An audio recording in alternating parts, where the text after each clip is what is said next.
अनुपा सिंह जी। राधा वल्लभ श्री हरिवंश महाराज जी, आपके चरणों में कोटि कोटि प्रणाम। गुरुदेव भगवान, मेरी कुछ दिनों से दिनचर्या बहुत बाधित हो गई है। मन इस समय बिल्कुल साथ नहीं दे रहा। पहले वही दिनचर्या पूरे उत्साह के साथ होती थी, अब वही एक बोझ सा लग रही है महाराज जी। भजन की थोड़ी भी तन्मयता में बहुत घबराहट होती है महाराज जी। कोई अपराध बन गया क्या? श्री हरिवंश गुरुदेव भगवान, जैसे पहले जो लगन तत्परता थी, इसीलिए हम पूछे, कोई अपराध बन गया क्या? किसी वैष्णव की निंदा, कोई ऐसा अपराध जिससे हमारा भाव, भगवत भाव कम हो रहा है? अपराध या आहार, ये दो तो जरूर ऐसा कर देते हैं।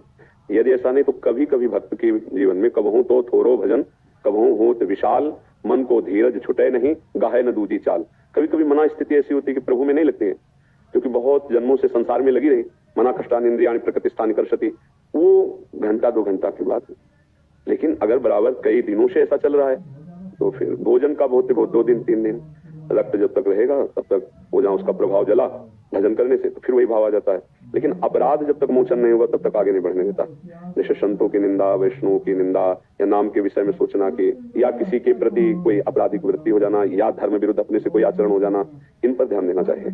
अगर ऐसा कुछ है तभी ऐसा बाधित होता है, नहीं तो प्रतिपल उत्साह बढ़ता है। जब हमसे कोई पाप बन जाता है तो हमारे चिंतन को वो शुष्क कर देता है, और जहाँ चिंतन शुष्क हुआ, रस नहीं मिला, तो विषय की तरफ भागता है मन, और विषयों की तरफ मन गया कि फिर भजन भाव छूट जाता है। इसलिए आपको ही विचार करना पड़ेगा कि आपके द्वारा कहीं ऐसा कुछ तो नहीं हुआ।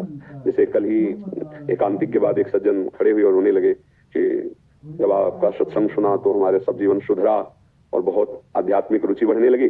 फिर हमने किसी वैष्णव पर दोष दर्शन किया, बोले सब खत्म हो गया, चिल्ला कर रो रहे थे कि बचा लो मेरा भाव। ऐसा तो कभी कभी हम अपनी मायाकृत बुद्धि से महाभागवतों को नहीं जान पाते, और बाहरी बातों पर जो हमारी मलिनता है उसमें आरोप करके हम उनके प्रति दोष दर्शन या निंदा करने लगते हैं। भजन करने वाले को चाहिए, नारायण स्वामी का ये दोहा का अर्थ समझ ले, तेरे भावे जो करे भलो बुरो संसार, नारायण तू बैठ के अपनो भवन बुखार। संसार भला है कि बुरा है छोड़ो, अभी अपने को देखो। अगर हमारे अंदर कोई बुरा भाव नहीं होगा तो हमें कोई बुरा नहीं दिखाई देगा। सच्ची मानिए, अगर हमारे हृदय में राम है तो चराचर जगत राम में दिखाई देगा, काम है तो फिर काम में दिखाई देगा। दुष्ट को सब दुष्ट दिखाई देते हैं, पवित्र आत्मा को सब पवित्र आत्मा नजर आते हैं, कोई पापी नजर नहीं आता।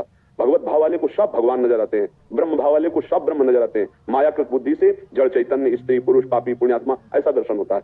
हमें लगता है अध्यात्म अपने सुधार के लिए है, कोई क्या कर रहा है भगवान जाने और वो जाने। हमको क्या करना चाहिए? हमें अपना सुधार करना चाहिए। अध्यात्म जो मार्ग है वो अपने सुधार के लिए है। सत्संग सुना और दूसरों पर परीक्षण कर रहे हैं कि ये तो जो आज सत्संग सुना इसमें तो नहीं है, तो वो सत्संग आपके लिए हुआ है। आप अपने में परीक्षण कीजिए, ये बात आप में है कि नहीं, दूसरों में नहीं। दूसरों में भगवत भाव रखना है और छोड़ देना। 3 प्रकार की लीला हो रही, सतोगुणी, रजोगुणी, तमोगुणी। कहीं राक्षसी लीला हो रही, कहीं राजसी लीला हो रही, कहीं सात्विक लीला हो रही। कोई भजन कर रहा है, कोई दान कर रहा है, कोई पुण्य कर रहा है, कोई मार रहा है किसी को, कोई व्यभिचार कर रहा है, नाना प्रकार की लीलाएं हो रही। पर ये सब असत्य लीलाएं हैं, सत्य नहीं है। जैसे आप फिल्म देखते हैं उसमें मार काट भी, उसमें नाना प्रकार की कुचेष्टाएं भी, उसमें अच्छाइयां भी बुराइयां भी, लेकिन अच्छाई होती है ना बुराई होती है, वो केवल अभिनय होता है। ऐसे एक सच्चिदानंद प्रभु एक ये विविध रूपों की लीलाएं कर रहा है। वो सृजन कर रहा है, वो पालन कर रहा है, वही संहार कर रहा है, वही नाना प्रकार की लीलाएं। हमको ये मानकर प्रणाम और अपने हृदय को सुधारना। यदि अध्यात्म, और अध्यात्म नहीं तो लड़ते झगड़ते रहो, निंदा स्तुति करते रहो, हृदय मलिन करते रहो, उससे कुछ मिलना है नहीं। पक्का समझिए, कुछ नहीं मिलना। ये नाटक केवल माया का चल रहा है। ये एक ही परमात्मा तत्व है, वो अपने आप से अपने आप में खेल रहा है। अब समझ पाओ तो समझ पाओ, न समझ पाओ तो भजन करो तब समझ जाओगे। क्यों? आप विचार करके देखिए, कोई अगर ऐसी वृत्ति है तो आप ध्यान करोगे, भगवान को साक्षी करके तो आ जाएगा कि हमसे ये गलती हो गई। अन्यथा भजन में धीरे धीरे रुचि बढ़ती है, पर जब हमसे कुछ गलती हो जाती है, कोई अपराध बन जाता है या किसी पर दोष दर्शन हो जाता है तो भजन छूट जाता है। पक्का समझिए, जब हम किसी पर भी दोष दर्शन करते हैं तो वो अपने ऊपर लागू हो जाता है। ये एक प्रकृति का अलौकिक नियम है। अगर हम तुम्हें कहेंगे कि बहुत नीच पुरुष है तो एक दिन हमारे अंदर ऐसे आचरण जागृत हो जाएंगे कि सब कहेंगे कि बहुत नीच पुरुष है। पक्का समझ लेना, हम जो भाव करेंगे वही हमारे अंदर भाव आ जाएगा। इसीलिए बचाया जाता है, राधा राधा राधा राधा प्रभु गलती हुई नहीं, नहीं भगवान जिससे जो जैसे लीला। हमको अपने आप को देखना है। हमारी तो प्रार्थना यही है कि हमें अपने आप को सुधारना है। ये हमारा अध्यात्म कहता है, हमारा शास्त्र कहता है, हमारे गुरुजन कहते हैं। हाँ, दूसरा कोई हमसे प्रेम से पूछ रहा है तो जो हमको ज्ञान है वो हम आपको बता देते हैं। बकाया आप पकड़ो ना पकड़ो, वो हमारे लिए है। स्वांता सुखाय तुलसी रघुनाथ गाथा, ये हम आत्म सुख के लिए ज्ञान प्राप्त किए हैं, दूसरों पर दोष दर्शन करने के लिए नहीं कि ये तो पापी है, ये पुण्यात्मा है, ये नीच है, ये दम नहीं। नहीं, हम अपनी दृष्टि पावन करने के लिए सब मेरे भगवान हैं, ये देखने के लिए साधना की है। ये देखने के लिए हम उपासना मार्ग में आए, तो इसके बिना शांति नहीं मिलेगी। हमारा कहीं राग हो जाएगा, कहीं द्वेष हो जाएगा, किसी के गुण देखेंगे, किसी के दोष देखेंगे, और यही जगत में अशांति का कारण बन रहा है। कोई मित्र बन जाता है, कोई शत्रु बन जाता है। और आनंद अगर प्राप्त करना है तो ना मित्र बनाना है, ना शत्रु बनाना है, सब में भगवत भाव रखना है। तेरे भावे जो करो, तुम्हें जो भावे सो करो, जो भगवान रचे हैं वो तुम भोगो। हमें जो मार्ग, हमें संत संग मिला, शास्त्र स्वाध्याय मिला, अब हम नहीं भटकेंगे, अब हम भगवत मार्ग में चलेंगे। तो भोजन से 1-2 दिन तक भजन में विक्षेप पड़ता है। अगर बहुत गंदा हो गया तो 15 दिन भी लग जाए। और अपराध से जब तक वो अपराध मोचन नहीं होगा तब तक भजन रुका रहेगा।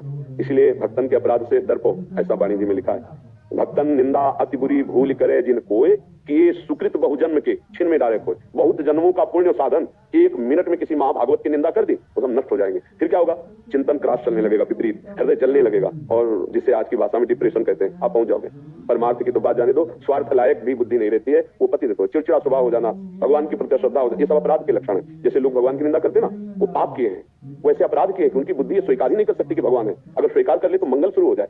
पहला मंगल यहीं से होता है, आस्तिक कि भगवान है, अस्ति भगवान है, और नास्तिक भगवान नहीं है, ये घोर अमंगल का लक्षण है।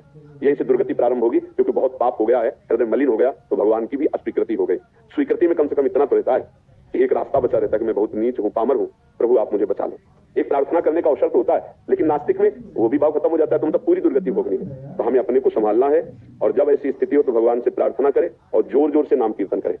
इसके लिए हमें भाव की जरूरत नहीं है, इसके लिए भाव की जरूरत, नाम कीर्तन के लिए भाव की जरूरत। राधा राधा राधा राधा राधा राधा मन जला रहा है, राधा राधा राधा, या तो वो अपराध सामने आ जाएगा कि तुमने अपराध किया, तो उससे क्षमा मांग लो, मानसिक या प्रगट में, अगर सामने हो, और अगर नहीं तो फिर नाम ही आप भस्म कर देगा उस अपराध को।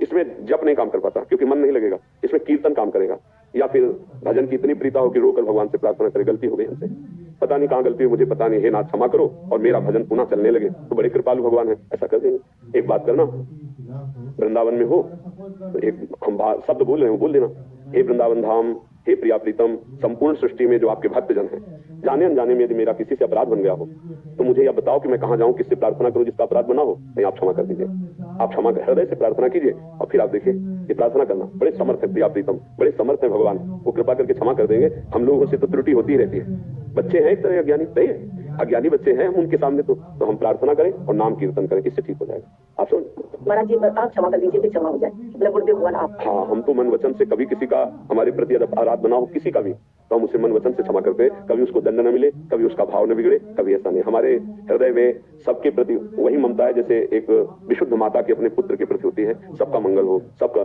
हमारी सामर्थ्य क्या है सबका मंगल करने की, पर हम अपने प्रभु को लेकर बोलते हैं सबका मंगल हो।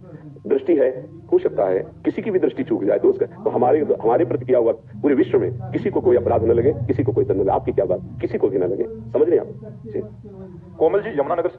महाराज जी, आपके चरणों में कोटि प्रणाम। महाराज जी, गुरु का हमारे जीवन में कब और कैसे आना होता है महाराज जी, इस पे आप थोड़ा सा। जब व्याकुलता बढ़ती है, अब मुझे भगवान की प्राप्ति करनी, मुझे मार्ग कैसे मिले, मैं क्या करूं? उपासक के अंदर तभी गुरु बनाना भी चाहिए, और भगवान के आश्रित होकर तभी गुरु मिलते भी हैं।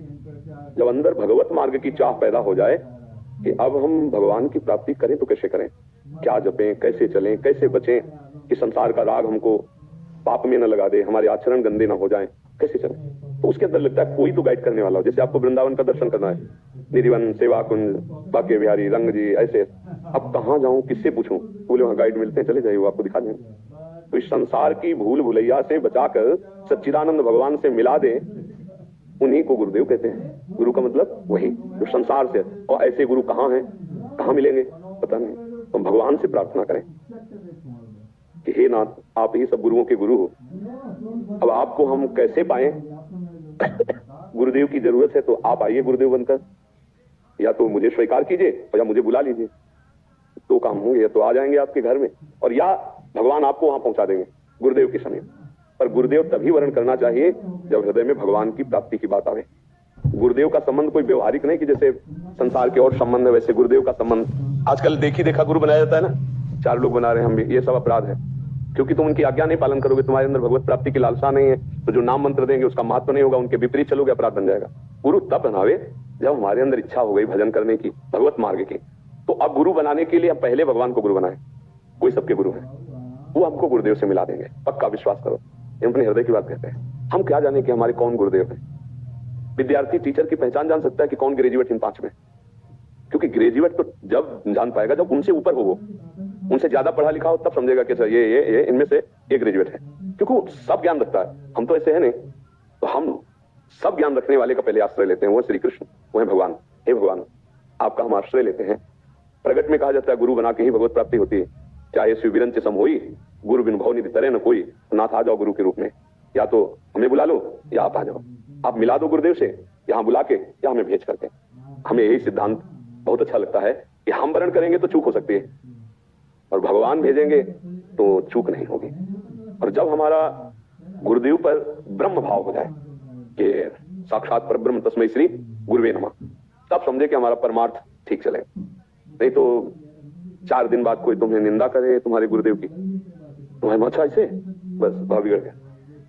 अब उनके प्रति अश्रद्धा हो जाना तो मंत्र नहीं चलेगा जो दिया है, नाम नहीं चलेगा, परमार्थ भ्रष्ट हो गया। अब एक जगह श्रद्धा हो गई, घूमो तो जहां जहां जाओगे धोखा मिलता चला जाएगा।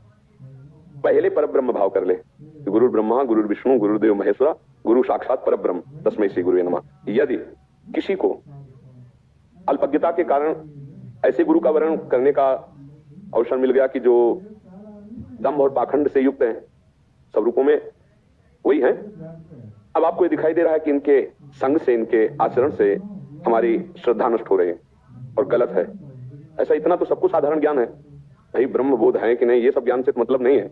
हम यहाँ ये बात कर रहे हैं कि उनके जो भागवतिक व्यवहार में, प्रापंचिक व्यवहार का दूषित चेष्टाएं, तो हमको उनसे दूरी बना लेनी चाहिए, ना उनकी निंदा करनी चाहिए, ना उनसे मिलना चाहिए, और जो उन्होंने नाम दिया है उसको पकड़ लेना चाहिए। वो नाम आपको परब्रह्म की प्राप्ति करा देगा। नाम तो दूषित नहीं भाई, कोई भी संत अगर कोई भी रामकृष्ण हरि जो नाम देगा वो नाम आपको भगवत प्राप्ति करा देगा। बस उनकी निंदा न करे, समीप ना जाए, क्योंकि अगर समीप जाएंगे तो और अश्रद्धा हो जाएगी। तो हम भगवत भाव रखेंगे और दूरी बना लेंगे तो उसका भी कल्याण हो सकता है। इसलिए कहा गया कि सहसा किसी को गुरु न बनाए, खूब भगवान से प्रार्थना करे और संग करे, और जब अंदर आ जाए कि हमारे प्रभु मिल गए हमको, अब इनकी बात पे चलना है, नहीं तो बड़ा जीवन डगमगा जाता है। एक जगह बनाया और फिर श्रद्धा हो गई तो वो फिर संशय जग गया ना, तो अच्छी जगह भी वो संशय कर बैठेगा, क्योंकि उसका संशय का स्वभाव बन गया कि ये अच्छा, हमें लगता है यहाँ भी वही है क्या, यहाँ भी वही, और उसका परमार्थ बिगड़ जाता है। हमें लगता है अगर परमार्थ पुष्ट रहे तो जीवन सार्थक। परमार्थ कैसे पुष्ट रहेगा? नाम मिला, और अगर हमें संग से श्रद्धा बिगड़ती नजर आ रही, हम अपनी श्रद्धा नहीं बिगड़ने देंगे, दूर हो जाएंगे और हृदय से नमन कर खूब नाम जप, और रोज सुबह गुरुदेव भगवान को प्रणाम। भगवान तो सर्वत्र है ना, बस संग नहीं करेंगे, इससे काम बन जाएगा। और वैसे तो इंतजार करें, जब भगवान मिलाएंगे तो फिर धोखा नहीं हो सकता। और इतनी प्रार्थना जोर की हो, तब बात देखो, लंका में विभीषण जी भजन कर रहे हैं, अपनी तरफ से हनुमान जी जब गए तब उन्होंने कहा आज प्रमाण मिल गया कि भगवान हम पर कृपा कर दिए, मतलब भगवान की नजर में हम हैं। जो प्रभु मोहि अनुग्रह की ना तो तुम आई दरस हटि दीना, अपनी तरफ से तुमने दर्शन दिया, अब मोहि भाव भरोसा हनुमंता बिनु हरि कृपा मिले नहीं संता। जो भगवान के प्रिय संत जन है उनको भगवान जानते हैं, तो भगवान से प्रार्थना करें तो गुरुदेव की प्राप्ति हो जाएगी। क्यों, समझ में आया जी? रूपाली जी, राधे राधे गुरु जी। गुरुदेव आपके चरणों में कोटि कोटि प्रणाम। गुरुजी, कभी कभी पूजा करने में मन नहीं लगता, फिर भी नित्य कर्म हेतु पूजा करते हैं, क्या इस प्रकार की गई पूजा फलदायी है? हाँ, व्यर्थ तो नहीं जाएगी, व्यर्थ तो कोई कर्म नहीं जाता, चाहे पाप कर्म हो चाहे पुण्य कर्म हो, ये तो भगवत पूजा है, ये कैसे व्यर्थ चली जाएगी? पर यदि भाव से